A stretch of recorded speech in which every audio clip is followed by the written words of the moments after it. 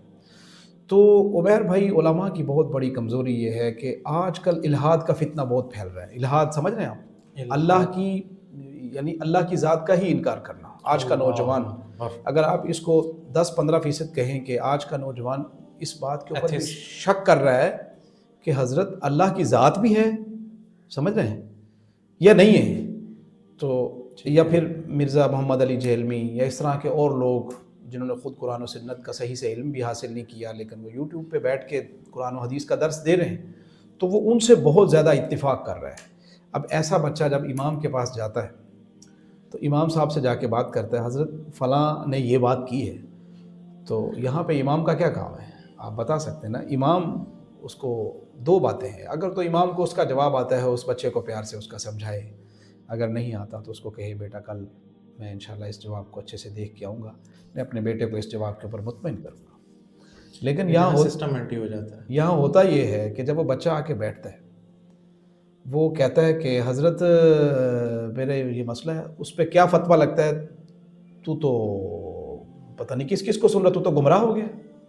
سیدھا اس پہ فتویٰ لگا، وہ بچہ آپ کے قریب ہونے کے بجائے آپ سے دور ہو جائے گا، وہ دوبارہ آپ سے یہ سوال نہیں کرے گا، لیکن اتنا دور چلا جائے گا وہ زندگی میں کبھی مڑ کر بھی آپ کی طرف نہیں دیکھے گا۔ وہ جو آپ کے پیچھے نماز پڑھ رہا تھا نا، اب وہ بھی نہیں پڑھا۔ سمجھ رہے ہیں؟ میری آنکھوں کے سامنے ایک واقعہ جو آپ کہہ رہے ہیں ہو بہو ہو چکا ہے، پورا اسی طریقے سے جو ہے نا وہ گھوم رہا ہے، اور ہے بھی ہمارے قریب کی ایک جگہ کا، میں نام نہیں لوں گا، اللہ ان کو جزائے خیر دے، مولانا کو اللہ ان کو۔ میں سمجھتا ہوں عمر بھائی ہمیں ہمت کرنی ہے تھوڑی سی، ہم اپنے کام کو بڑھائیں گے، ہم علماء کو ان کے سیمینار کروائیں گے، نشستیں کروائیں گے بڑے بڑے علماء کے ساتھ، کہ وہ ان کو بتائیں کہ آج کا زمانہ اور آج سے 20 سال پہلے کے زمانے میں بہت فرق ہے۔ آج کا نوجوان قرآن سمجھنا چاہتا ہے، لیکن وہ ویسی زبان میں سمجھنا چاہتا ہے جیسے اس کو یوٹیوب پہ فیس بک پہ بات سمجھ آتی ہے۔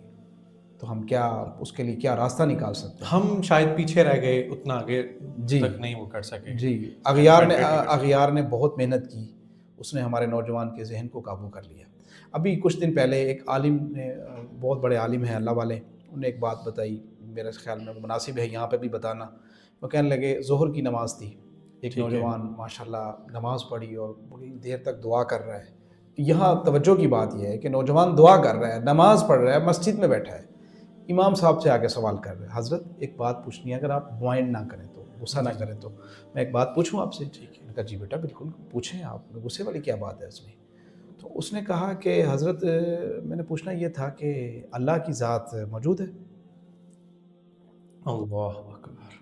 تو وہ امام صاحب نے کہا کہ میں نے اللہ سے دعا کی دل ہی دل میں، یا اللہ مجھے ایسی بات میرے دل میں ڈالی ہے کہ میں اس بچے کو سمجھا سکوں اور اس کا عقیدہ نظریہ اللہ کی ذات پہ کامل یقین ہو جائے اس کو۔ ٹھیک ہے، سمجھ آئی؟ تو کہتے دل ہی دل میں فکر مند ہوا کہ ہماری کتنی کمزوری ہے کہ نوجوان نماز پڑھ چکا ہے، دعا بھی مانگ رہا ہے، پھر بھی وہ اس کو شک ہے۔ اب یہاں دو صورتیں ہو سکتی تھی، امام چل پا جائے، تو کیا اللہ کے بارے میں شک کر رہا ہے؟ تو مسجد میں کیوں آیا ہے؟ پکڑو اس کو، نکالو مسجد سے فوراً، یہ جو اس وقت عام ایک اسکیڈول چل رہا ہے۔ اس کا نقصان کیا ہوتا؟ وہ دوبارہ ساری زندگی مسجد سے بھی دور ہو جاتا، اور اس فتنے میں جس میں وہ پڑھ رہا تھا وہ کیا ترقی کرتا یا نیچے آتا؟ تو بہت آگے جاتا۔ انہوں نے کہا بیٹا اچھا بات، ان کے پاس ایک لائٹ کا سوئچ تھا، بٹن تھا، اور انہوں نے بٹن دبا دیا، آن کر دیا، اور کہا کہ بیٹا اس میں ہاتھ دو گے آپ؟ اس نے کہا امام صاحب آپ مجھے مارنا چاہتے ہیں؟ ٹھیک ہے۔ اس نے کہا بیٹا کیوں، اس میں ہاتھ دبانے سے کیوں مرو گے؟ تو اس میں ہاتھ دباؤ گے کیوں مرو گے؟ انہوں نے کہا اس میں تو کرنٹ آ رہا ہے۔ ٹھیک ہے انہوں نے کہا اچھا میں بند کر دیتا ہوں. ٹھیک ہے انہوں نے کہا نہیں ارتھ تو پھر بھی کچھ نہ کچھ ہوگا نا, ٹھیک تو میں کیوں ہاتھ ڈالوں اس میں, صحیح سمجھ آئے. تو امام صاحب نے کہا کہ آپ کو لائٹ یا بجلی نظر آ رہی ہے؟ نہیں آپ کو نظر آ رہی ہے؟ تو انہوں نے کہا نہیں. انہوں نے کہا بیٹا یہ بات سمجھ, ضروری نہیں ہے کہ جو چیز نظر نہ آئے وہ ہو بھی نہ. اللہ اکبر. وہ کہتا ہے امام صاحب السلام علیکم, آج کے سمجھ بعد ایسا سوال کبھی نہیں کروں گا. میرے ذہن میں یہ بات کسی نے ڈالی تھی کہ اللہ کی ذات موجود نہیں, آپ سے سوال کرنے کے لیے آیا تھا. آپ نے اتنے اچھے انداز میں مجھے بات سمجھائی ہے کہ ساری زندگی میں اپنے دوستوں کو بھی یہی کہوں گا, ہر وہ چیز جو نظر نہیں آتی اس کا مطلب یہ نہیں کہ وہ نہیں ہے. موجود نہیں. مولانا میں ایک جگہ پہ گیا ہوا تھا, ہم لوگ کچھ دوستوں کے ساتھ ناشتے پہ نکلے. اس نے کہا جی آپ سے ایک سوال کرنا ہے. سارے مختلف جو ہے نا وہ انجینئرس تھے, مطلب دنیاوی ایک اعتبار سے ایک سے بڑھ کے ایک نالج والے, اور ڈفرینٹ ملٹی نیشنل کمپنیز جو ہیں, کوئی امریکہ میں جاب تھی کسی کی, پاکستان میں رہتے ہوئے, کوئی یو کے میں کر رہا تھا. تو ایک بندے نے سوال کیا کہ یار اللہ جل شانہ کی ذات عالی کے موجود ہونے کا آپ کیا ثبوت دیں گے. میں چپ کر کے ان کو میں نے کہا کوئی اور سوال. کرتے کرتے اپروکسیمیٹلی کو 1.5 گھنٹے کی ہماری کوسچن آنسرنگ کی آپس میں بڑی اسموتھلی ڈسکشن چلتی رہی. پھر اس کے بعد اس نے مجھے کہا یار اگر آپ کی جگہ میں جا کے کسی مسجد میں جا کر کے پوچھتا نا, شاید اب تک میرے 5-7 دانت ٹوٹ چکے ہوتے. تو میں نے اس کو کہا یار کیسے کہہ رہے ہیں؟ اس نے کہا ہم نے دیکھی اب تک جو ہے نا اسکیجول اس طرح کا نارملی دیکھا ہے. تو میں نے کہا یار آپ نا صرف ایک اینگل ابھی آپ نے دیکھا ہے, آپ میرے ساتھ آئے, میں آپ کو ایسے لوگوں سے ملواتا ہوں جو شاید آپ سے اگر پہلے ایک ہاتھ سے جو ہے نا وہ محبت کرتے تھے, تو آپ کے سوالوں کے بعد شاید ان کی محبت اب تک آپ سے ڈبل ہو چکی ہوتی, اس لیے کہ وہ آپ کی آخرت کی فکر میں ہوتے. تو میں نے اس کو کہا یار آپ کی نمازوں کے حالات ہیں. کہتا وہ بس چھڈو جی. میں نے کہا کیا مطلب ہے چھڈو جی؟ ساتھ دوسرا دوست بولا فوراً, اس نے کہا جی یہ بڑی ماشاء اللہ حافظ تھا لڑکا وہ, ٹھیک ہے, جو سوال کر رہا تھا حافظ تھا. انہوں نے کہا جی یہ نمازیں شمازیں پڑھتا تھا, سارا کچھ تھا, ان کو 1.5 سال ہو گیا, اب جو ہے نا شاذ و نادر کھینچتے ہیں ان کے جمعے پہ بھی اللہ معاف کرے لے کے جانا پڑتا ہے. تو میں نے اس کو کہا بھائی شیطان کی عمر سیدنا آدم علیہ السلام سے بھی زیادہ ہے, اور ہر شخص کو نا اس کے اینگل پہ لا کر کے اس پہ وار کرتا ہے. امام مسجد کو جا کر کے نہیں کہے گا چل بھی شراب کی بوتل مصلی پہ بیٹھ کے پی لے, اس کے اکارڈنگ گناہوں میں ڈالے گا. تیری ساری سوچ فکر میں تو جو اپنے آپ جو ہے نا, اب سافٹ ویئر پڑھنے کے لیے تو کسی یونیورسٹی میں گیا, اب دین سیکھنے کے لیے یوٹیوب پہ بیٹھ کے تو نے جو حرکتیں کی یا جو کچھ بھی ہوا نا, اس کا نتیجہ یہ نکلا کہ جو چھوٹی نیکی بھی تو کر رہا تھا نا, تو اس سے بھی شیطان نے اٹھا کر کے تجھے دور پھینک گیا. بالکل آپ صحیح کہہ رہے ہیں, بات مجھے سمجھ آ رہی ہے. تو کیا کرنا چاہیے؟ مستند علماء سے ملو, جا کر کے ان سے ڈیٹیل میں ڈسکشن کرو. بالکل ایسے ہی. تو بس یہی ہے کہ ہمارے اخلاق اگر تھوڑے سے ہم قرآن کے مطابق اس کو ڈال لیں, بالکل ایسے ہماری بہت سارے مسائل. میں نے نبی کریم صلی اللہ علیہ وسلم کی زندگی سے مثال سمجھائی ہے کہ اس سے بڑی کوئی بات نہیں, اس سے بڑا کچھ نہیں ہو سکتا. بالکل ایسے ہے. تو جب ہم اس اخلاق پہ آئیں گے نا کہ اس کو مثال سے بات سمجھائیں گے, پیار محبت سے مانوس کریں گے. اب ہوتا یہ کہ عمیر بھائی امام مسجد کا خود مسجد سے ربط نہیں ہوتا تو مقتدیوں سے کیا ربط ہوگا؟ بڑی کمی ہے ہمارے اندر. میں اپنی بات بھی کر رہا ہوں, ہم سب شامل ہیں اس میں, ہم بھی گناہ گار ہیں. تو ہوتا یہ کہ نماز پڑھی تو امام صاحب مسجد سے مقتدیوں سے پہلے باہر چلے جاتے ہیں, مقتدی اندر موجود ہوتے ہیں. ہمیں چاہیے کہ امام جو مساجد ہیں اپنے مقتدیوں کو ٹائم دیں, ان کی خوشی غمی میں شریک ہوں, ان سے تعلقات ہوں. اگر وہ 4 دن مسجد نہیں آئیں تو پیچھے کال کی جا سکتی ہے, جایا جا سکتا ہے, کسی کو بھیجا جا سکتا ہے کہ پتہ کرے ان کو میرا سلام دیں اور کیوں نہیں آئے. تو اگر امام مسجد کو کوئی سلام کرے اور امام صاحب اس سے پوچھیں کہ بیٹا کون سی کلاس پڑھتے ہو آپ, اگر وہ کہیں میرے ایگزام آ رہے ہیں تو امام صاحب اس کے کہیں بیٹا ہم تیرے لیے دعا گو ہیں, اللہ آپ کو کامیاب کرے. پھر کچھ دن کے بعد پھر پوچھے کہ ہاں جی کیسی صورت حال ہے, وہ بچہ تیری بہت اچھے ہو گئے, ہم تیری کامیابی کے لیے بیٹا, تو اس کا ایک تعلق بن جائے گا. ہمارے وہ ربط بہت کمزور ہیں, ہم نوجوانوں کو ٹائم ہی نہیں دیتے, جس کی وجہ سے مسئلے. ہاں بہت زیادہ گیپ آ رہا ہے. اس لیے وہ نوجوان کے پاس موبائل ہے, وہ سارا دن یوٹیوب پہ آگے پیچھے جو چیزیں نظر آئیں گی, ظاہر ہے وہ وہاں بھی ٹائم دے رہے ہیں, اگلے بھی اس کو ٹائم دے رہے ہیں. جی تو وہ تو بیٹھے ہی اسی لیے. ٹھیک ہے. تو اس کا فائدہ انہوں نے اٹھایا. وہ 5 وقت کا نمازی جو 5 وقت مسجد میں آتا ہے, جمعے پہ آتا ہے, امام صاحب کے گھر کے ساتھ اس کا گھر ہے, لیکن اس کا دل امام صاحب کے دل کے ساتھ نہیں ہے. اللہ اکبر. وجہ اس کی یہی ہے کہ ہم نے اخلاق پیار پڑھا ضرور لیکن اپنے امپلیمنٹ نہیں کر سکتے اس کو. تو اس کی کمزوری کا فائدہ اٹھاتے ہوئے اگر یار نے محنت کی. آپ دیکھ لیں کہ کتنے نوجوان ہیں جو قادیان فتنے کا شکار ہو چکے ہیں, جو الحاد کے فتنے کا شکار ہو چکے ہیں, اور ایسے ایسے لوگوں سے متاثر ہو کے اپنے گھروں والوں سے بائیکاٹ کر دی ہے، جس کو دیکھا نہیں، جس سے ملاقات تک نہیں کر سکتے. تو وہ امام مسجد جو بالکل پاس میں رہتا ہے اسے خبر بھی نہیں ہے. تو یہ کتنی ہماری ماؤں کے لال ہم گوا چکے ہیں. ہماری کمزوریاں ہیں. ہمیں بیٹھ کے اس کے اوپر سوچنا ہے کہ اگلی نسل کو ہم نے اس فتنوں سے بچانا ہے. ایک قرآن پاک جو ہم نے اپنے سامنے رکھا ہوا ہے، بہت سارے ایسے لوگ ہیں جو قرآن کو ہی نہیں مانتے، حدیث کو ہی نہیں مانتے. وہ کہتے ہیں کچھ بھی نہیں ہے، مادی چیزیں ہیں یہ ساری، آپ جو بیان کر رہے ہیں یہ کچھ بھی نہیں ہے. تو ہم انشاءاللہ اپنے پلیٹ فارم سے نوجوانوں کی رہنمائی کرتے رہیں گے انشاءاللہ تعالیٰ قرآن و حدیث کی روشنی سے. قرآن پاک کا بات ذرا تھوڑا سا اس معاملے میں کوشچن کر رہا ہوں کہ عمومی طور پہ دیکھا جاتا ہے کہ جی خاندان میں ایک فوتگی ہو گئی، اب اس گھر میں قرآن پاک ریگولر پڑھا جا رہا ہے. رمضان المبارک آ گیا تو ریگولر پڑھا جا رہا ہے. نہیں تو معاذ اللہ کئی جگہوں پہ ہم نے دیکھا کہ جب قرآن پاک اٹھائیں تو اوپر سے مٹی بھی بہت صاف کرنے، مطلب عرصہ دراز ہو گیا کہ اس سے قریب سے بھی نہیں گزرے. تو قرآن تو اللہ نے ہدایت کی کتاب بنا کر کے بھیجا تھا، اس کو ہم نے رسمی کتاب بنا چھوڑا. اس معاملے میں اس وقت ہم عمومی طور پہ اپنی خصوص جو ہے نا معاشرے میں اور بالخصوص نوجوان نسل کے لیے کیا کیا جا سکتا ہے کہ اس کو ہم رسمی سے جو اس کے اصل مقصد تھا اس طرف ہم موو آن ہو سکیں. جی جزاک اللہ، بہت اچھا سوال ہے. قرآن پاک عمیر بھائی آپ نے جو بات کی نا، شروع کہاں سے ہوتا ہے؟ الف لام میم ذالک الکتاب کتاب. اگلی لائن ذالک الکتاب لا ریب فیہ ھدی للمتقین. اللہ تعالیٰ نے یہ جو قرآن پاک اتارا نا، الف لام سے لے کے والناس تک، کہیں بھی اللہ تعالیٰ نے یہ نہیں کہا کہ یہ خوشی اور غمی کی کتاب ہے. اللہ نے کہا یہ تو ہدایت والی کتاب ہے. ھدی للمتقین، ھدی للناس کہیں کہا، کہیں ھدی للمتقین کہا، کہیں ایمان والوں کو مخاطب کیا کہ آؤ قرآن پڑھو. سورۃ حجرات میں پوری معاشرت بیان کر دی. ہاں، پوری کی پوری معاشرت بیان ہے کہ آپ کسی کو یوں نہ کہیں، ولا تنابزوا بالالقاب، کسی کو الٹے نام سے نہ پکاریں. سورۃ بقرہ میں سارے کے سارے مسائل بیان کر دیے کہ اگر کسی کے گھر میں کوئی مسئلہ ہو، جنات، جادو ٹونا، تو سورۃ بقرہ اپنے گھر میں تلاوت کرے، اللہ تعالیٰ اس کی برکت سے ساری چیزیں دور کر دیں گے. اب مسئلہ یہ ہے عمیر بھائی، ہمیں نا اپنے جو بچپن تھا وہ یاد ہے کہ ہمارے بچپن میں ہوتا یہ تھا کہ جب ہم صبح اٹھتے تھے تو ہماری مائیں گھروں میں قرآن کھولی ہوتی تھی. اللہ. تو بچے چھوٹے جو ہوتے تھے نا، وہ بستر سے نکلتے ہی ان کی جب پہلی نظر پڑتی ہے اپنی ماں پر تو وہ دوپٹہ سا اوڑھ کے اور قرآن پاک سامنے رکھا ہوا اور پڑھ بھی رہی ہے اور ہل بھی رہے. میں نے ایسے بچے دیکھے ہیں جو ان ماؤں کی نقل کرتے تھے. وہ کوئی چیز، کوئی شاپر یا کوئی کاغذ سامنے رکھ کر وہ اسی طرح ہلتے تھے کہ میری ماں اسی طرح ہلتی ہے. وہ انگلی پھیرتے تھے کہ میری ماں اسی طرح انگلی پھیرتی ہے. وہ مسجد میں اپنے ابا کے ساتھ نماز پڑھنے جاتے تو ان کے ابا بھی مسجد میں بیٹھ کے قرآن پڑھتے. تو وہ دیکھتا تھا نوجوان بچپن سے ہی کہ میری ماں صبح اٹھتی ہے سب سے پہلے قرآن پاک. ظاہر ہے کہ وہ اس کا ایک بچے کا 8 سال سے ہی آغاز، صبح اٹھتے ہی اس نے پہلی چیز قرآن دیکھنی ہے. جی.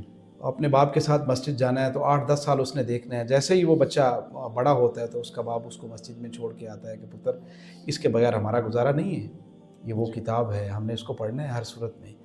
اب سب سے پہلی جو چیز ہے وہ قرآن ہمارے دلوں سے نکلا، ہمارے گھروں سے نکلا.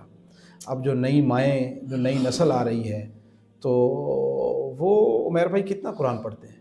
سال ہا سال گزر جاتے ہیں، ماں نے کبھی قرآن نہیں اٹھا کر دیکھا. جب ماں نے نہیں دیکھا، ظاہر ہے بچہ تو نبی کریم صلی اللہ علیہ وسلم نے فرمایا تربیت انسان کی جو ہوتی ہے وہ سب سے پہلے ماں کی گود میں ہوتی ہے. جب ماں کی گود میں اس کو کبھی قرآن ملا ہی نہیں. شکوہ ہمارا علماء سے بھی بنتا ہے کہ جو ہمیں اپنا کردار ادا کرنا چاہیے تھا، لیکن سارے بھی علماء ذمہ دار نہیں ہیں. نوجوان کا اپنا قصور بھی ہے، ماں باپ کا بھی اس میں دخل ہے، معاشرے کا بھی اس میں دخل ہے کہ معاشرے نے ان مولویوں کو ایک حقیر بنا کے، میڈیا کا بھی اس میں عمل دخل ہے، اس طرز پہ پیش کیا کہ شاید یہ لوگ تو بس حقیر سے ہوتے ہیں اور یہ پہلی کی باتیں کرتی ہیں، بہکی باتیں ہوتی ہیں ان کو نئے زمانے سے واسطہ تعلق نہیں ہے، ان کو کسی چیز کا پتہ نہیں ہے. تو قرآن پڑھنے والے لوگ شاید ایسے ہی ہوتے ہیں.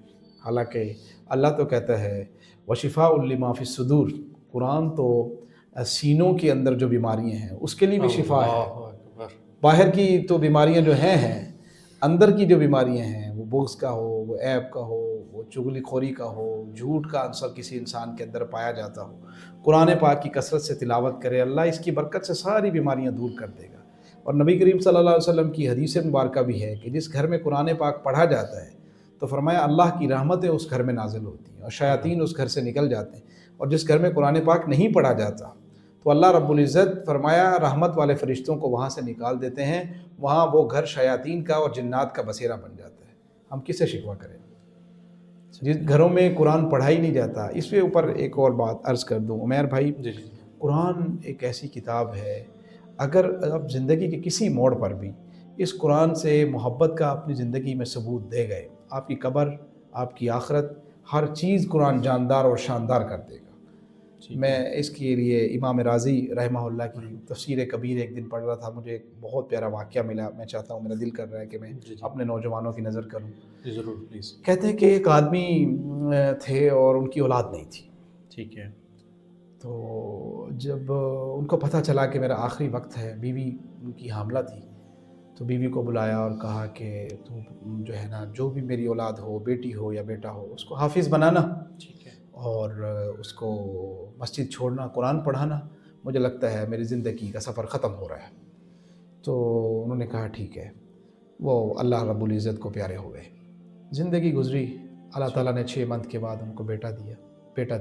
بیٹے سے نوازا. تو انہوں نے کہا میں نے تو اپنے میاں سے وعدہ کیا تھا.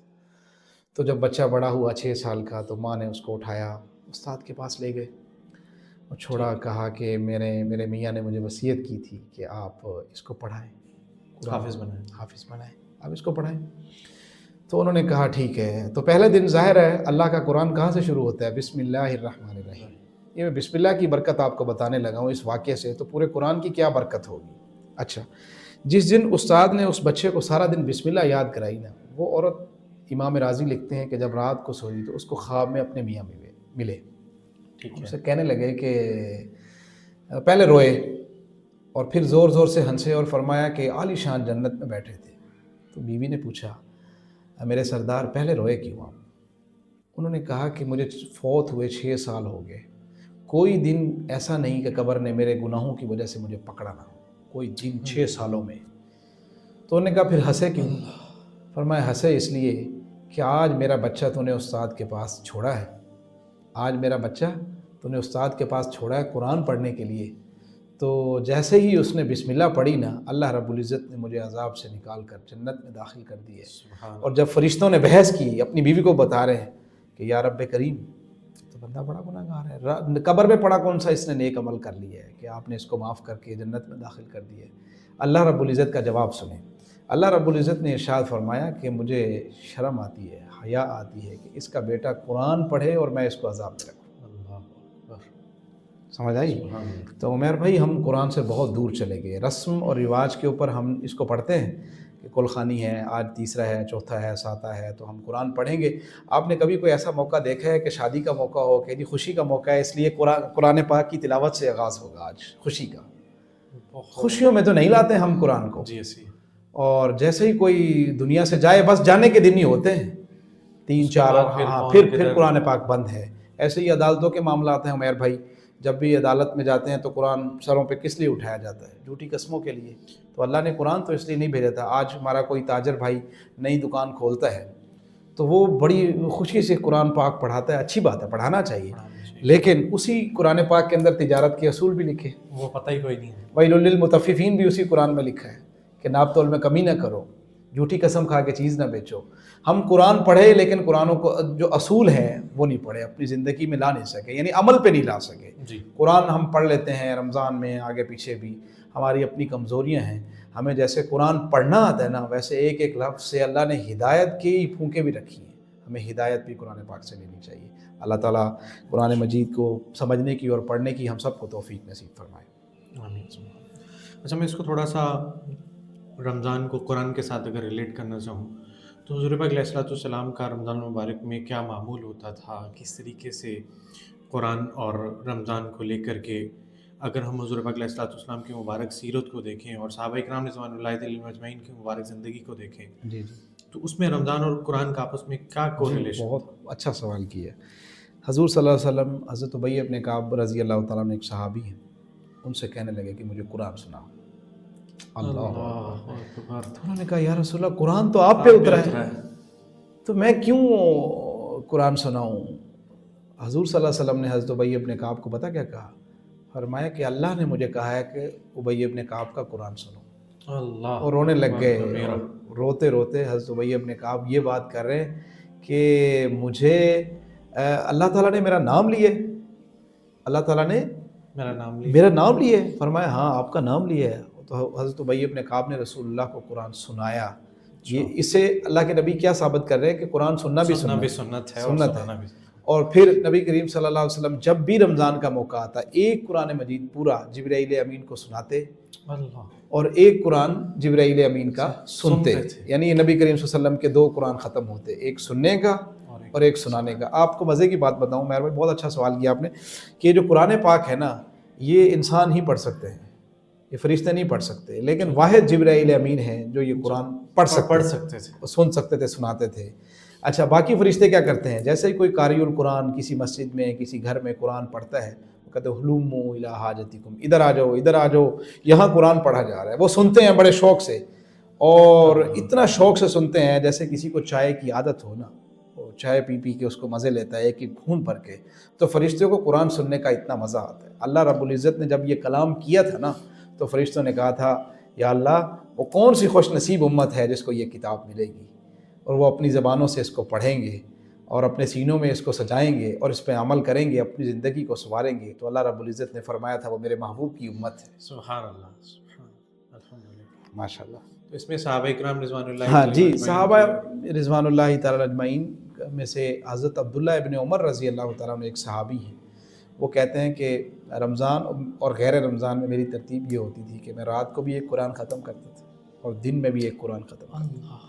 اس سے بھی بڑھ کے دماد پیغمبر جامع القرآن سیدنا عثمان ابن عفان رضی اللہ تعالیٰ عنہ فرماتے ہیں کہ ان کی رمضان کی ترتیب یہ تھی کہ وہ ایک رکعت میں پورا قرآن پاک تلاوت کیا کرتے تھے، ایک رکعت میں. صحابہ کے لیے جیسے ہمارے آج کل نوجوانوں کے لیے سب سے اچھی اور لذت والی چیز پیزا یا اس طرح کے جو فوڈز برانڈ آئے ہوئے ہیں جن کو کھاتے ہوئے لذت محسوس کرتے ہیں نا، خوشی محسوس کرتے ہیں، تو صحابہ قرآن اور قرآن کی آواز سے ایسے لذت محسوس کرتے ہیں. خوش قسمت تھے. حضرت ابو بکر صدیق رضی اللہ تعالیٰ عنہ کے پاس جو قرآن کی ایک صلاحیت تھی پڑھنے کی، وہ قرآن جب پڑھا کرتے روتے تھے.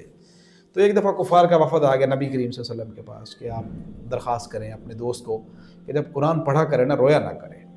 تو حضور صلی اللہ علیہ وسلم نے فرمایا کہ وہ اپنے گھر میں بیٹھ کے روتا ہے، اللہ سے باتیں کرتا ہے، تو تمہیں تو کچھ نہیں کہتا. انہوں نے کہا دراصل جی بات یہ ہے کہ جب وہ قرآن پڑھتے ہیں نا تو ان کی رونے کی آواز ہمارے گھروں میں آتی ہے تو ہمارے بچے اور بچیاں بھی روتے ہیں. صحابہ تو قرآن پڑھتے تو ان کی یہ کیفیت ہوتی تھی کہ خود بھی روتے تھے اور اپنے ساتھ والوں کو بھی رلاتے تھے. ہم نہ قرآن پڑھتے ہیں، نہ پڑھاتے ہیں، نہ سنتے ہیں، نہ سناتے ہیں، نہ روتے ہیں، نہ رلاتے ہیں. اصل میں ہم نے اس کو ثواب کی چیز سمجھ لیا نا جی، حالانکہ اللہ کہہ رہے ہیں ہدی للمتقین، قرآن کو یہ ہدایت ہے متقین کے لیے. قرآن کو پڑھنے اور سمجھنے میں فرق ہے بہت زیادہ، لیکن ہم اس کو عربک ایکسنٹ میں، میں اپنی مثال دیکھوں تو I was in 4th class school میں. جب میں 4تھی کلاس میں گیا تو اس وقت میں قرآن پاک پڑھ چکا تھا. مطلب اللہ نے، اللہ جزائے خیر دے، میرے قاری صاحب قاری طاہر صاحب دامت برکاتہم کے پاس میں پڑھا ہوا ہوں، آپ بھی میرے خیال شاید ان کو جانتے ہیں. تو اللہ ان کو جزائے خیر دے، ان سے میں نے پڑھا. اور سم ٹائم کچھ لوگ یہ سمجھتے ہیں کہ جیسے حافظوں والا ایکسنٹ ہوتا ہے اس میں، تو 4تھی کلاس کا بچہ قرآن پاک پڑھ چکا عربی ایکسنٹ سے سارا کچھ، لیکن اب وہ سمجھے گا کب؟ نہ اس پر ہمارے ہاں عمومی طور پہ کوئی محنت کی جا رہی ہے، نہ ہمارے اسکول کے سسٹم میں اسکول کوئی اس طرح کا نظام ہے. آلدو تھوڑا بہت قرآن ایجوکیشن کو بھی انوالو کر دیا گیا، لیکن وہ پاس ہونے کے لیے ہے. ایسے ہم نے گریجویشن تک آ کر کے میٹرک، ایف ایس سی، پھر اپنی جو گریجویشن کی اس میں بھی اسلامیت انوالو ہے. اسپیشلٹیز کے اندر تو خیر نہیں ہے، لیکن اسلامیت وہاں پہ ہم پڑھتے ہیں صرف پاس ہونے کے لیے. جی ایسے ٹھیک ہے جی. یہ آپ کی جو ہے وہ قرآن پاک کی ایک آیت ہے، اس کو رٹا مار کے یہ اس کا ترجمہ ہے اور اس کی یہ ایکسپلینیشن ہے. جی تو یہاں پہ قرآن کو پڑھنے اور سمجھنے کا جو فرق ہے اس کو تھوڑا سا پلیز الیبوریٹ کیجیے گا. اصل میں عمیر بھائی معاشرے کے اندر ہوا یہ کہ علماء کرام نے قرآن کے دروس چھوڑ دیے. ہم جب چھوٹے تھے تو مساجد سے قرآن کی آوازیں آتی تھیں.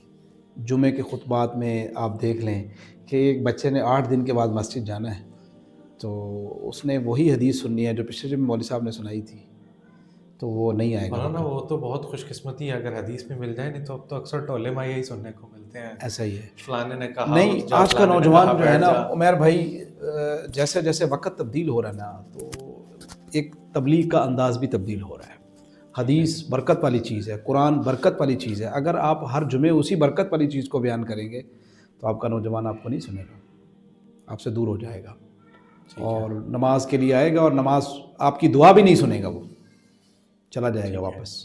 تو اس کا یہ ہے کہ ایک تو جو میں نے پہلے بنیادی وجہ بتائی کہ ماں باپ کا شوق بھی بہت کم ہو گیا, مادیت کے پیچھے ہم چل پڑے, پیسہ سب کچھ ہم نے سمجھ لیا, اصول, دین, قرآن, حدیث, قبر, یہ ساری چیزیں ہم نے بلا کے ایک چیز پہ فوکس کیا کہ میرا بچہ کسی طریقے سے اچھے پیسے کمانے لگ جائے تو یہ کامیاب ہے. یہ کتنے لوگوں کی یہ سوچ ہے, لیکن یہ معاشرے میں کتنے افراد آپ کو ایسے ملیں گے جن کی یہ سوچ ہو کاش کہ آنے والا سال میرا بچہ مسئلے پہ کھڑا ہو, تراویح سنائے, میری خوش قسمتی. کوئی بھی نہیں ملے گا آپ کو, بھری مسجد میں کوئی نہیں ملے گا, بھرے محلے میں کوئی نہیں ملے گا. کیوں کہ معاشرے کی جو سوچ ہے وہ باقاعدہ ایک پلاننگ کر کے تبدیل کی گئی ہے جی. کہ قرآن حدیث پڑھنے والے کو ہلکا بتایا گیا. اور دوسری چیز, مساجد کے جو ممبر تھے ہمارے پاس تھے, ہمارے کنٹرول میں تھے, ان پہ ہم نے قرآن و حدیث کو شاید اس طریقے سے نہیں وہ کیا جس طریقے سے آسان بنا کے پیش کیا جائے. مثال کے طور پر ایک آدمی روزانہ صبح 5 منٹ کا درس دے, صحیح ہے, اور اس میں ایک قرآن کی آیت پڑھے اور اس کا ترجمہ کرے, اور وہ یہ بتائے کہ اللہ رب العزت اللہ جل شانہ قرآن پاک کی اس آیت میں یہ فرما رہے ہیں, اس آیت کے ضمن میں یہ حدیث ہے, السلام علیکم, دعا کریں اور اپنے اپنے گھروں کو جائیں. اس کا اثر یہ ہوتا ہے عمیر بھائی کہ وہ نوجوان ریگولر بیٹھے گا کہ امام صاحب نے مختصر بات کرنی ہے, ٹو دی پوائنٹ بات کرنی ہے, آیت ختم ہو گئی تو ان کی بات بھی ختم ہو جائے گی, وہ لمبا نہیں کریں گے. اب ہوتا یہ ہے کہ فجر کی نماز کے بعد اگر کسی جگہ پہ دروس ہیں تو وہ اتنے لمبے ہوتے ہیں کہ کوئی بیٹھنے کے لیے تیار نہیں ہے. میرے ساتھ سیم واقعہ ہو چکا ہے. میرا ایگزام تھا, فجر کی نماز پڑھنے کے لیے مسجد میں گئے, ساری رات پڑھنے میں گزر گئی. ہمارے میڈیکل کے اکثر صورتحال ہم تو پھر بھی اللہ نے بغیر پڑھے ہی یہاں پہنچا دی. جو پڑھنے والے بچے بہت پڑھتے ہیں, ساری رات گزر جاتی ہے بیٹھے ہوئے. تو پڑھتے پڑھتے ہو گئی, اب چلو بھی فجر کی نماز کے لیے چلتے ہیں. مسجد میں گئے تو مولوی صاحب نے دیکھا پیچھے کنڈی لگی ہوئی ہے کہ جی بیٹھے درس سن کے جائیں گے. تعلق بھی تھا سارے معاملات. اب درس شروع ہوا, اشراق کا وقت ہو گیا. اب میرا پیپر بھی ہے, میں نے جا کے اس کو ریوائز کرنا ہے, تیاری کرنی ہے, میں نے پیپر دینے کے لیے جانا ہے. مولوی صاحب نے تو جانا ہے, سلام پھیرنا ہے, اشراق کے 2 نفل سلام پڑھ کے سو جانا ہے. اب جو پہلے دن گیا اس کو پڑھ کے پونا گھنٹے کے لیے آپ درس میں بیٹھیں گے, تو اگلے دن کہتے ہیں یار 7 والی مسجد میں پڑھ لیتے ہیں, ادھر جانے کو رہنے دیں. یہ بہت زیادہ کمی ہے ہمارے اندر نا, ہم قرآن کو سادے اور آسان انداز میں نوجوانوں کے سامنے پیش نہیں کر سکے. دوسرا, جو ان کے والدین تھی وہ مطلب اس طریقے سے وہ محبتیں ختم ہوگی قرآن کی جو ہمارے بڑوں میں تھی, سمجھ رہے ہیں جی. ان کی آبا و اجداد میں ہمارے جو قرآن کی محبت تھی. بہت سارے واقعات ہیں کہ قرآن سے ہمارے آج بھی برِ صغیر میں جو قرآن پاک کی عظمت ان کے دل میں ہے, تو میں سمجھتا ہوں وہ شاید کسی اور کتاب کی نہیں ہے. اس لیے برِ صغیر میں سب سے زیادہ قرآن پاک پڑھا جاتا ہے, اور برِ صغیر کے اندر ہی سب سے زیادہ قرآن پاک کا ادب کیا جاتا ہے. بالکل سچ. میں ابھی ریسنٹلی میں اپنی والدہ محترمہ کو چیک اپ کے لیے لے کے گیا, تو ایک آنکھ کا ہم نے ان کا سرجری کروا لی, دوسری کی کروانی تھی. سارا کچھ ہو گیا. انہوں نے بڑی اس سے کہا بیٹا بات مانو گے؟ جی. میرا علی آپریشن نہ کرو, ابھی میرا آپریشن نہیں کرا ہے. میں نے کہا جی کیوں؟ کہتے ابھی رمضان آنے والا ہے, میری تلاوت رہ جائے گی. اللہ اکبر. ٹھیک ہے. تو میں اس وقت ایسے افراد معاشرے سے جب ختم ہو جائیں گے نا تو اللہ کی کتاب لاوارث ہو جائے گی. ہم صحیح آنکھوں کے ساتھ ساری چیزوں کے ہوتے ہوئے بیٹھ کے کتابیں رٹ لی, بری حالت کر لی پڑھ کے. آیت کا پتہ ہی کوئی نہیں ہے کہ 2 رکعتیں بھی پڑھ رہے ہیں, اس کے اندر کیا ہو رہا ہے. تو اور آج کے نوجوان کے اندر یہ کبھی سوچ آئی بھی نہیں کہ میری جو نماز ہو رہی ہے, جو قرآن ہو رہا ہے, پڑھ رہا ہوں, کیا اس کے اندر میں نے جو 2 رکعتیں پڑھی ہیں میں نے اللہ سے کیا کہا ہے؟ قل هو اللہ احد اللہ الصمد. کتنا پیارا ترجمہ ہے, اس کو پتہ ہی نہیں ہے میں اللہ سے کیا بات کروں. تو اس میں سارا قصور بھی علماء کا نہیں ہے, سارا قصور بھی معاشرے کا نہیں ہے, نوجوان خود بھی ذمہ دار ہے. اچھا دوسری بات, قیامت والے دن اس نوجوان سے پوچھا جائے گا, اس عالم سے نہیں پوچھا جائے گا. اللہ تعالیٰ نے آپ کو یہ تو عقل دی تھی کہ آپ اپنے گھر بنانے کے لیے, اپنے والدین کی سہولت کے لیے یہ کر رہے تھے. میرا قرآن کی طرف آپ کی زندگی, قرآن کے لیے کیا کیا, میرے لیے کیا کیا, میرے قرآن کے لیے کیا. قل هل يستوي الذين يعلمون والذين لا يعلمون. جاننے اور نہ جاننے والا برابر نہیں ہے. کیوں نہیں جانا؟ سوال ہوگا آپ سے آپ کی قبر میں. تو اس لیے نوجوان کو خود بھی چاہیے عمیر بھائی, سارا قصور بھی ہم کسی پہ نہیں ڈال سکتے. اللہ نے جہاں ہمیں دوسرے شعور دیے ہیں وہاں ہمیں یہ شعور بھی دیا ہے کم از کم اتنا علم تو حاصل کرو کہ میرے قرآن کے اندر اتنی بات تو سمجھو کہ مجھ سے بات کیا کر رہے ہو نماز میں کھڑے ہو کے. مولانا آج کل ایک تو نوجوان ویسے قرآن سے دور ہے، ہمارا جو سسٹم معاشرہ جو سارے کا سارا چل رہا ہے، اور دوسرا اگر کوئی خود تھوڑی بہت کوشش کر بھی لے تو اس کو کہا جاتا ہے جی قرآن مشکل ہے، تم سمجھ نہیں سکتے، تم پڑھ نہیں سکتے. تو بجائے اس کے لیے اس کو فیسیلیٹیٹ کرنا، اس کو قریب لانا، ہم اس کو یہ منع کر دیتے ہیں کہ جی تم اس کو پڑھ نہیں سکتے، سمجھ نہیں سکتے، اس کے لیے جو ہے نا عربی سمجھنی چاہیے، اس کے لیے تمہیں فلاں فلاں فلاں زبان سمجھنی چاہیے. تو اس پر تھوڑا سا بتائیے گا، کیا واقعتاً ایسا ہے؟ میں نے ایک جگہ پہ سنا کو بتا رہے تھے کہ غالباً 20 کے قریب زبانیں ہیں، ان پر عبور ہوگا تو آپ قرآن کو سمجھ سکیں گے. تو اس سینیریو میں اگر واقعتاً ایسا ہے تو پھر نوجوان کیا کرے؟ اگر نہیں ہے تو پھر ہم اس میں کیا کر سکتے ہیں کہ ہم قرآن و سنت کی تعلیمات کے مطابق جو ہے اپنی زندگیوں کو لا سکیں؟ اس میں عمیر بھائی دو لوگ ہیں، ایک تو نوجوان ہے، ایک قرآن کی تعلیم دینے والے علماء کرام ہیں. دونوں میرے خیال میں اگر اس کو یوں کہہ لیں کہ دونوں اگر اپنی اپنی سمت کہہ لیں اس کو، یا کوئی اور اس سے جملہ آسان ہو، تو اس میں دیکھیں کہ ہم لوگوں کو قرآن سے دور کر رہے ہیں یا قریب کر رہے ہیں. کیا ہماری جو ذمہ داری تھی قرآن کو آسان بنا کر پیش کرنے والی، اس کو ہم نے پورا کیا یا نہیں کیا؟ اور نوجوان یہ دیکھے کہ میرے پاس اللہ تعالیٰ نے جو ٹائم مجھ سے قرآن کو دینے کے لیے مانگا ہے، کیا میں نے دیا ہے یا نہیں دیا. اب وہ بھاگا بھاگا جائے کسی عالم کے پاس میں قرآن پڑھنا ہے، بیٹھو بیٹا پڑھاتے ہیں آپ کو، وہ دوسرے دن آئے نہیں.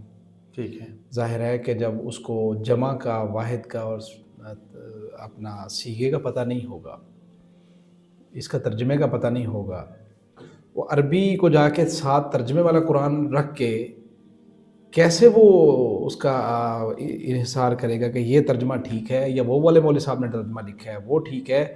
میں ایک آیت آپ کے سامنے پڑھتا ہوں، وَمَا كَانَ لِمُؤْمِنٍ أَن يَقْتُلَ مُؤْمِنًا إِلَّا خَطَأً. صحیح ہے. اب اسی آیت کے جب وہ ترجمے 3-4 تفسیروں کو دیکھے گا نا تو نہیں ملیں گے. ٹھیک ہے. اس کے نوجوان کے اندر خود سے اتنی صلاحیت ہے کہ وہ قرآن پاک کی اسی آیت کو پڑھ کے ترجمہ اندر سے نکال لے کہ اس کا ترجمہ یہ ہے، یہ بھی غلط ہے، یہ بھی غلط ہے، یہ صحیح ہے.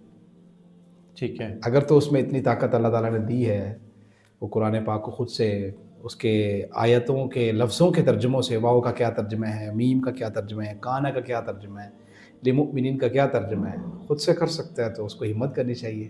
ٹھیک ہے. اگر وہ نہیں کر سکتا تو کم از کم پھر ٹائم دے، علماء کرام کی رہنمائی میں قرآن مجید پڑھے. کبھی بھی کسی عالم نے ممبر رسول پہ بیٹھ کے یہ نہیں کہا کہ آپ قرآن نہ پڑھو اس لیے کہ آپ کو عربی نہیں آتی. آپ نے کبھی سنا ہے؟ آپ کی اتنی زندگی ہوگی علماء کو کہا جاتا ہے جی لوگوں کو قرآن نہیں پڑھنے دیتے. ہم تو قرآن پڑھاتے ہیں، ہمارے پاس آتا کوئی نہیں. سمجھ آئی؟ اچھا، اگر جیسے آج کل انگلش کو دیکھ لیں، ہمارے ہاں سلیبس سارا میڈیکل سارا انگلش میں پڑھایا جاتا ہے، سارے معاملات ہیں انگلش پہ عبور ہے. اسی طریقے سے اگر کوئی بندہ صرف عربی پہ اس پہ عبور ہے، اس کو باقی بیسک گرامر یا پھر جو باقی اسلام جو ہے نا وہ دینی جتنے بھی وہ ہیں سبجیکٹس ہیں ان پہ کسی پہ کوئی عبور نہیں ہے، صرف عربی جاننے والا قرآن کو مکمل سمجھ سکتا ہے؟ اکیلی عربی جاننے والا جی عربی پہ عبور ہے تو سمجھ سکتا ہے، لیکن کوشش کرے کہ علماء کی رہنمائی میں سمجھے. آپ جب علماء کی رہنمائی میں سمجھیں گے نا تو آپ کو تفاسیر بھی سمجھ آئے گی، شان نزول بھی سمجھ آئے گا، اور قرآن پاک کا سیاق و سباق بھی سمجھ آئے گا. لیکن اس میں ایک ٹیگ لگا دیا جاتا ہے کہ جی ہمارے ہاں اپنے مسلک کے اعتبار سے جو کسی بھی سیکٹ کو ماننے والا ہے، جو کسی بھی تھاٹ آف مائنڈ کا بندہ ہے، وہ اسی کو لے کر کے ایلیبوریٹ کرے گا. اگر فار ایگزامپل میڈیکل کی میں انیٹمی کی ایک بک ہے اس کی ایگزامپل لیں، اگر کسی بندے نے اس پہ کچھ کام غلط کیا تھا تو دوسرے نے آ کر کے ٹھیک کر دیا تو وہ کہتا ہے ہاں جی نئی ریسرچ آ گئی ہے تو اس کے مطابق وہ دیکھ لیں. لیکن یہاں پہ آ کے چیزیں اچانک ایسے ریجڈ ہو جاتی ہیں ایک ہی پوائنٹ پہ آ کر کے کہ نہیں جی ایسا ہے تو ایسا کرے گا، ٹھیک ہے، نہیں تو پھر دائرہ اسلام سے خارج. ٹھیک ہے. عمومی طور پہ ہم نے تو یہاں تک کی لڑائیاں دیکھیں کہ عربک پروننسیشن پہ کہ for example T H E کو کچھ لوگ انگلش میں دی پڑھتے ہیں، کچھ اس کو دا پڑھتے ہیں. ٹھیک ہے، انگلش میں ایک الفابیٹیکل اے بی سی میں آخری آتا ہے زیڈ، کچھ لوگ اس کو پڑھتے ہیں، کچھ لوگ اس کو زی بولتے ہیں. اس طریقے سے عربک میں بھی کچھ ٹرمز ہیں جس کی ادائیگی پہ ہی میں نے لڑائیاں ہوتے دیکھیں کہ جی یہ دائرہ اسلام سے خارج ہے، اگر ایسے پڑھو گے تو نماز نہیں ہوگی، ایسے پڑھو گے تو یہ ہو جائے گا. جب یہ سینیریو آتا ہے تو پھر نوجوان کیسے کس کے قریب جائے، کس کو وہ کرے؟ اسلام اس کے میں اندر اسلام کا کوئی جی اعتدال اعتدال اور اختلاف دونوں کو بیان کیا گیا ہے. ٹھیک ہے. اللہ تعالیٰ کے نبی صلی اللہ علیہ وسلم کی جو زندگی ہے وہ ساری اعتدال والی زندگی ہے. ٹھیک ہے. اور پھر صحابہ کی زندگی میں ہم دیکھتے ہیں بہت ساری چیزوں میں صحابہ میں اختلاف بھی ہوا، ٹھیک ہے. لیکن کبھی وہ اختلاف ذاتی اختلاف نہیں بنا. صحیح ہو گیا. وہ جیسے سیدنا امیر معاویہ رضی اللہ تعالیٰ عنہ، سیدنا علی رضی اللہ تعالیٰ عنہ کی جو لڑائی تھی، ٹھیک تو ہو اس گیا. میں جو لوگ ادھر تھے اور ادھر تھے، اس کے جنازے وہ پڑھا لیتے تھے، اس کے جنازے یہ پڑھا لیتے تھے. اللہ. مسلمان بھائی ہے ہمارا، اختلاف ہو جانا اور رحمت ہے علماء کا اختلاف، ٹھیک ہے. لیکن اعتدال سے کوئی بھی چیز نہ نکلے اور ذاتیات پہ نہ آئے. تو شریعت نے، اسلام نے اس کو پسند کیا ہے کہ اختلاف جتنا زیادہ علم کے اوپر ہوگا نا، امت کے لیے فائدہ مند بنے گا. آپ جو بات کر رہے ہیں کہ کچھ الفاظ ایسے ہیں جن پہ، پہلی بات تو یہ ہے عمیر بھائی، جب تک قرآن پاک کی کسی صریح لفظ کا یا آیت کا یا نقطے کا انکار نہیں کرے گا وہ آدمی مسلمان ہی رہتا ہے. یہ ہمارے ہاں بہت زیادہ فتووں کی مارکیٹ ہے. چھوٹی سی بات ہو تو فتویٰ، چھوٹی سی بات ہو تو فتویٰ اتنا کوئی آسان بھی نہیں ہے. جیسے لوگوں نے، ہم نے طلاق کے اوپر بات کی تھی کہ مذاق سمجھا ہوا ہے. ہاں جی. ایسے چند لوگ ہیں جو علماء کی لسٹ میں آتے ہیں، میں سمجھتا ہوں وہ علماء نہیں ہیں. وہ حافظ قرآن ہیں، مسجد میں امام ہیں، انہوں نے دیکھا کہ میرے مسلک کو یہاں پہ ڈز لگ رہی ہے تو انہوں نے فتویٰ ٹھوک دیا. اب جب بات کرنے والا وہ کہے گا بریلوی مسلک کے فلاں مولوی صاحب نے یہ بات کی، حالانکہ بہت اچھے علماء ہیں ہر مسلک میں، اعتدال والے ہیں. مثلاً مفتی منیر صاحب کی بات کر لیں آپ، جی جی. ادھر احسان الہی ظہیر صاحب کی بات کر لیں. علماء کے ساتھ بڑا اچھا تعلقات ہیں، بیٹھتے ہیں، بات کرتے ہیں. اختلاف بھی ہے. ٹھیک ہے. اعتدال اور اختلاف دونوں کے ساتھ اگر کوئی بھی اختلاف کیا جائے تو میرے خیال میں وہ ٹھیک ہے. لیکن یہ چیزیں اسلام کے اندر نہیں ہیں کہ اتنی چھوٹی سی بات پہ کسی پہ فتویٰ لگا دینا. اسلام کے اندر نہ اسلام کی یہ تعلیم ہے، نہ قرآن کی یہ تعلیم ہے، نہ حدیث کی یہ تعلیم ہے. کسی کی بھی تعلیم نہیں ہے. حال بتائیے، ہو سکتا ہے چند لوگوں کی اپنی ایجاد ہو، تو اس کو قرآن و حدیث سے جوڑنا نہیں چاہیے. دوسری بات عمیر بھائی، ہم اپنی دنیا کے معاملات میں جب بھی کوئی مشورہ کرتے ہیں تو ہم اس محکمے کا، جس محکمے سے ہمیں کام ہوتا ہے، سب سے سمجھدار بندہ تلاش کرتے ہیں. صحیح. ٹھیک ہو گیا. سمجھ آ رہی ہے؟ بالکل. میں بڑی جی جی. مثال کے طور پر گھر میں مریض ہے، میرا اپنا ذاتی کو مریض ہوتا ہے تو میں آپ سے پہلے مشورہ کرتا ہوں کہ ٹھیک ہے. یہ آپ مجھے بتائیں میں کس ڈاکٹر کے پاس جاؤں. صحیح ہے. آپ مجھے چھوٹے موٹے ڈاکٹر کے پاس تو نہیں بھیجیں گے، آپ جب بھیجیں گے اچھا ڈاکٹر بھیجیں گے. بالکل. ہم دنیا کے معاملے میں اگر پوچھ سکتے ہیں کہ اس معاملے کا ماہر کون ہے، جی. تو دین کے معاملے میں بغیر ماہر کے پوچھے ہم کیوں چلے جاتے ہیں لوگوں کے پاس. تو اس کا پھر یہی نتیجہ نکلتا ہے جو آپ باتیں بتا رہے تھے، جی وہ تو کافر ہے، وہ تو یہ ہے، وہ تو ایسا نہیں ہے. اپنے لیے ماہر، ہاں، علم کا ماہر ہو اور اعتدال کی راہ اختیار کرنے والا عالم ہو، متبع سنت ہو، سمجھ آئی، دین اور قرآن اور احادیث کو سمجھنے والا ہو، تو وہ کبھی بھی آپ کو ایسی کمزور بات نہیں کرے گا جس میں امت میں اختلاف آئے. ٹھیک ہے. سمجھ آئی. اعتدال والے علماء ہر جگہ موجود ہیں، ہمیں ان کے پاس جانا چاہیے. اگر وہ بتائیں گے، مثال کے طور پر پچھلے جو ہے نا بقرہ عید پر احسان الہی ظہیر صاحب سے کسی نے سوال کیا ٹھیک کہ ہے. حضرت بھینس کی قربانی جائز ہے یا نہیں. انہوں نے کہا حناف کے نزدیک جائز ہے، ہمارے نزدیک علماء کا اختلاف ہے. Very good. بات ہی ختم.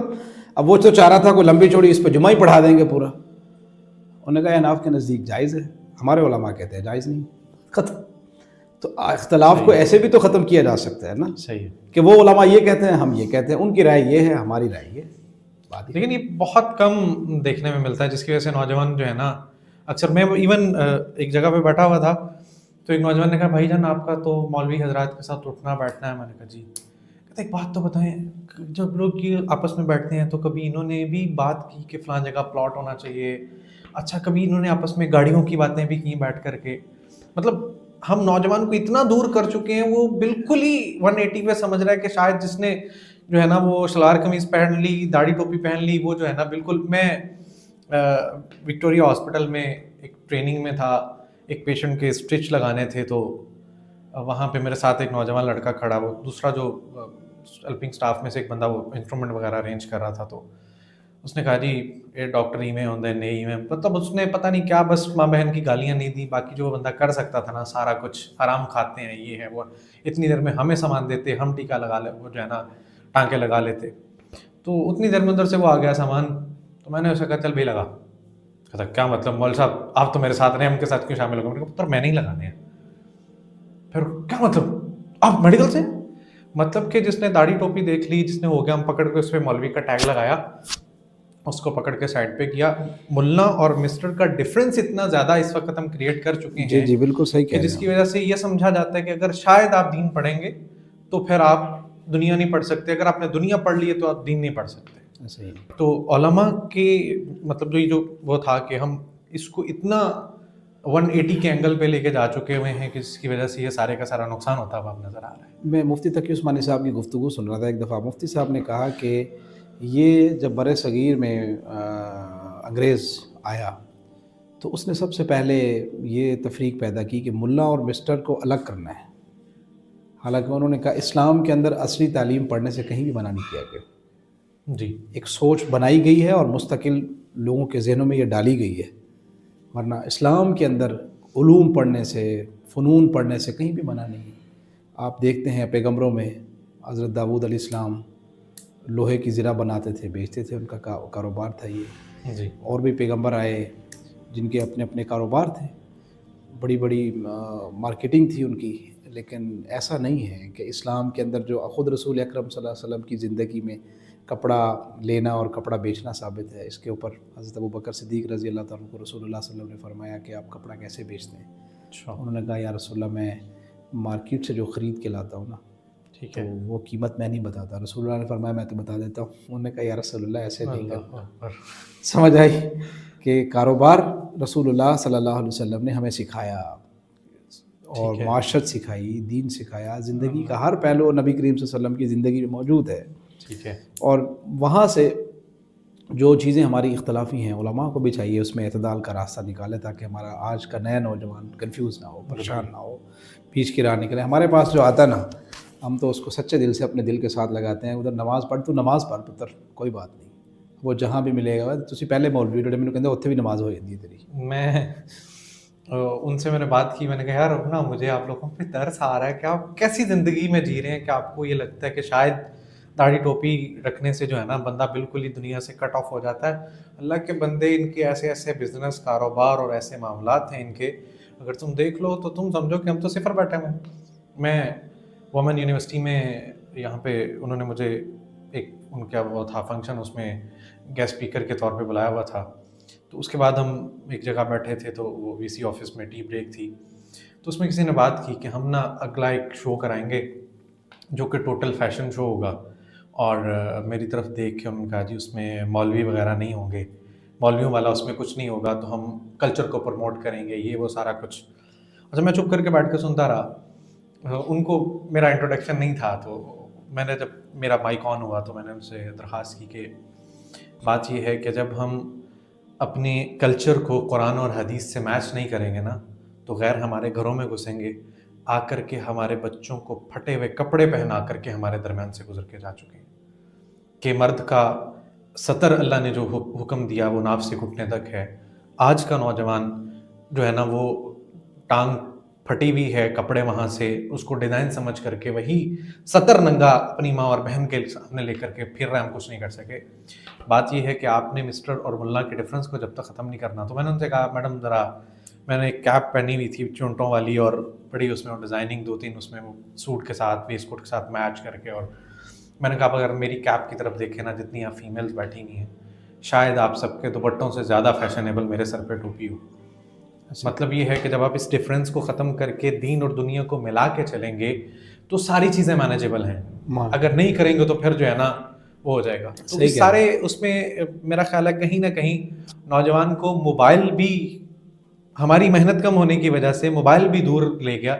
اس کے بارے میں آپ کا کیا کہنا ہے کہ موبائل کے زیادہ استعمال کی وجہ سے کیا واقعی ہمارا نوجوان واقعی قرآن سے دور ہوا یا یہ ایک مت ہی چلی ہوئی ہے؟ نہیں, ایسا ہے کہ عمیر بھائی قرآن کی زبان ہے عربی, ٹھیک ہے, موبائل کی زبان اپنی اس کو آتی ہے, اس نے پڑھی ہوئی ہے. ٹھیک ہے, موبائل قرآن کی زبان نہ سیکھنے کی کوشش کی, ٹھیک ہوگا, نہ کبھی سکھائی گئی, نہ ماں باپ نے اس کی طرف توجہ دلائی, نہ اس کے کلاسوں میں یہ باتیں ہوئی, نہ اس کی مسجدوں میں یہ باتیں ہوئیں, نہ اس کے بچپن میں یہ باتیں ہوئیں. تو اس نے جیسے ہی آنکھ کھولی, دنیا کو دیکھا, دوستوں کو دیکھا, ماحول کو دیکھا, تو اسے شوق ہوا کہ مجھے بھی یہ موبائل لینا چاہیے, مجھے بھی یہ ایپ چلانی چاہیے, مجھے بھی اس چیز پہ اکاؤنٹ بنانا چاہیے, مجھے بھی مشہور ہونا چاہیے.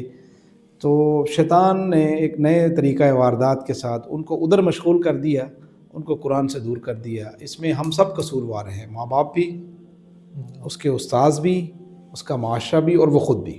تو بڑے شوق سے سن رہا تھا زمانہ، ہم ہی سو گئے داستاں کہتے کہتے. بالکل ایسا کہیں نہ کہیں مجرم ہم ٹھہرے ہوئے. مجرم ہیں ہم.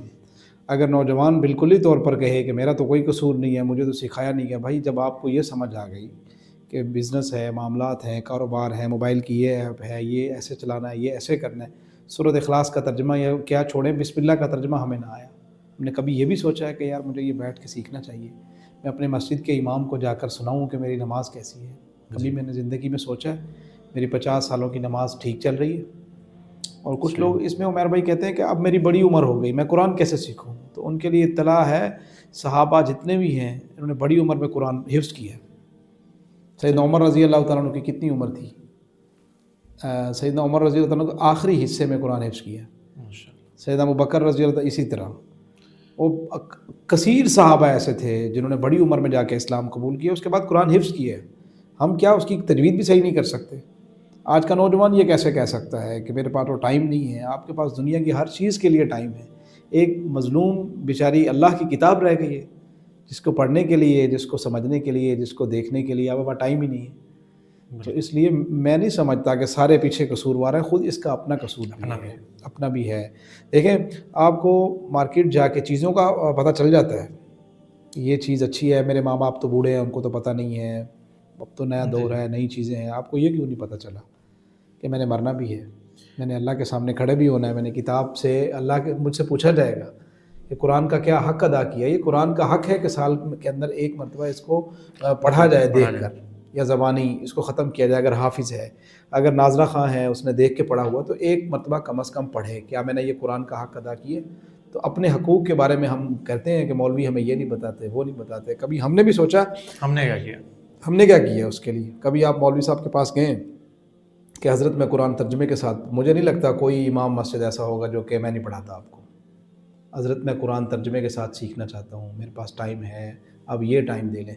میں اپنی ایک بات عرض کر دیتا ہوں، نام نہیں کسی کا لینا چاہیے. ایک بندے کو نماز جنازہ نہیں آتا، میری مسجد کا مقتدی ہے، ٹھیک ہے، مجھے کہتا ہے حضرت جنازہ سیکھنا ہے، کافی عمر ہو گئی ہے، تو 3 مہینے بلکہ 3 مہینے سے بھی زیادہ ہو گئے. تو جب بھی ملتا ہے یہ بات کرتا ہے، تو میں کہتا ہوں آپ آ جائے. کہتا ہے ٹائم ہی نہیں لگ رہا، کیا کریں، ٹائم ہی نہیں لگ رہا، کیا کریں، ٹائم ہی نہیں لگ رہا، کیا کریں. ہمارے پاس ٹائم تو خود نہیں ہے. ہم ایک جگہ بیٹھے ہوئے تھے تو ایک دوست نے کہا جی علماء نے یہ کر دیا. اصل میں وہ گیٹ اپ دیکھ کے مجھے بھی دونوں طرف سے رگڑا جاتا ہوں. علماء میں آتا ہوں تو وہ پکڑ کے ادھر پھینک دیتے ہیں، ادھر جاتا ہوں تو پکڑ کے وہ مولویوں میں کاؤنٹ کر دیتے ہیں. وہ ان کا سید سلمان گیلانی رحمۃ اللہ علیہ دامت برکاتہم ایک بڑا خوبصورت شعر پڑھتے ہیں کہ دیکھ کر داڑھی کو میری تو مجھے ملا نہ سمجھ، میرے سر پر میری ٹوپی کے اضافے کو نہ دیکھ، تک کہ ظاہری اولیا میرا پریشان نہ ہو تو میرے مضمون کو پڑھ میرے لفافے کو نہ دیکھ. آج آپ شاعر لگ رہے ہیں. اگلی بوڈ کاسٹ میں آپ کی شاعری سننی چاہیے. تو انہوں نے کہا جی مولویوں نے یہ کر دیا، ان کو ماڈرن سائنس کا نہیں پتہ، ان کو ریسرچز کا نہیں پتہ، ان کو یہ نہیں پتہ. تو میں نے کہا یار بتاؤ کہ اس وقت مدرسے کتنے ہیں، یونیورسٹیز کتنی ہیں، کتنے لوگ ہیں جو اس وقت سائنس پڑھ رہے ہیں، کتنے لوگ ہیں جو اس وقت قرآن پڑھ رہے ہیں. چلو مان لیا وہ 2-4-5% لوگ ہیں جنہوں نے نہیں کیا. تم 95% تو سائنس پڑھ چکے ہو نا، تم نے کتنا قرآن کو سیکھ لیا تم خود. حالانکہ اس وقت پاکستان کے اندر ایسے انسٹیٹیوٹس موجود ہیں. میرے ایک اپنے دوست ہیں سافٹ ویئر انجینئرنگ کے بعد جا کر کے عالم بنے ہوئے، ٹھیک ہے. تو یہاں پر آپ بالکل بجا فرما رہے ہیں کہ جہاں اس طرف قصور ہے اس سے بڑے مجرم ہم خود ہیں. مول صاحب ٹھیک ہے اللہ کے ہاں کسی حد تک جواب دے ہوں گے کہ انہوں نے کیا کیا، میں تو خود اپنی ذات کا بھی جواب دے ہوں نا پہلے، جی باقیوں کا تو پھر وہ بعد میں ہونا ہے. بالکل ایسا ہی. تو اس پہ عمیر بھائی ایک بات اور ایڈ کر لیں کہ 2 چیزیں ہیں، مسٹر اور ملا کی جنہوں نے تفریق کی ہے ان کے لیے یہ پیغام ہے، اور عام لوگ جو یہ سمجھتے ہیں کہ شاید وہ تفریق انہوں نے ٹھیک کی ہے، ان کے لیے عرض یہ ہے کہ اس ملک کو جب سے اللہ تعالیٰ نے یہ ہمیں دیا ہے، یہ اللہ تعالیٰ کی بہت بڑی نعمت ہے.